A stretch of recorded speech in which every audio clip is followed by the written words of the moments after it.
এনসিপির সমাবেশে হামলার ঘটনায় বিক্ষোভে ফুঁসে উঠেছে পুরো দেশ।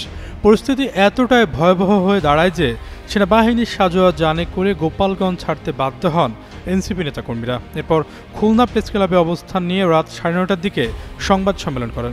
এ সময় নাহিদ ইসলাম অভিযোগ করেন, একটি দলের প্রধান নেতারা গোপালগঞ্জের মতো জায়গায় যাচ্ছে, অথচ প্রশাসন তাদের নিরাপত্তা নিশ্চিত করতে ব্যর্থ হয়েছে।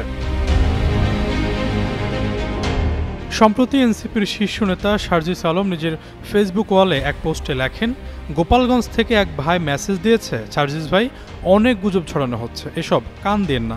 আমরা গোপালগঞ্জের মানুষ একটা জিনিস খুব ভালো করে বুঝে গেছি, খারাপ সময়ে শেখ হাসিনা সবার আগে নিজের পরিবারের সদস্যদের সেফ জায়গায় পাঠিয়ে দিয়েছে, এরপর নিজে সেফ জায়গায় চলে গেছে, কিন্তু আমাদেরকে, আমাদের পরিবারকে অনিশ্চিত ভবিষ্যতের মধ্যে ফেলে গেছে। সুবিধা নিয়েছে গুটি কয়েক মানুষ, কিন্তু ভুক্তভোগী আমরা সবাই। তবে কে বা কারা সার্জিসকে এমন বার্তা দিয়েছেন তা উল্লেখ করেননি তিনি। কিন্তু যে বা যারাই সার্জিসকে এমন বার্তা দিয়েছেন সেটা যে সত্য নয়, চলমান পরিস্থিতি তার বড় প্রমাণ।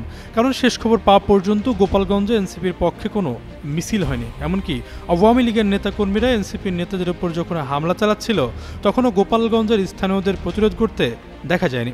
এমতো অবস্থায় প্রশ্ন উঠেছে, তাহলে কি সার্জিসদের মিথ্যা বলে গোপালগঞ্জে আমন্ত্রণ জানানো হয়েছিল?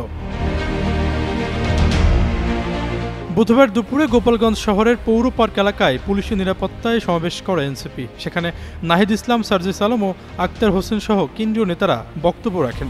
সমাবেশ শেষ হওয়ার পর এনসিপি নেতারা যখন গাড়ি বহনে মাদারীপুর রওনা হওয়ার প্রস্তুতি নিচ্ছিলেন তখন আবারও ছাত্রলীগের কয়েকশো নেতাকর্মী তাদের ওপর হামলা চালায়। এরপর থেকে পুলিশ ও সেনাবাহিনীর সঙ্গে হামলাকারীদের ব্যাপক সংঘর্ষ শুরু হয়। পরিস্থিতি নিয়ন্ত্রণে গোপালগঞ্জে কারফিউ জারি করেছে অন্তর্বর্তী সরকার। আশরাফুল ইসলাম, যুগান্তর নিউজ।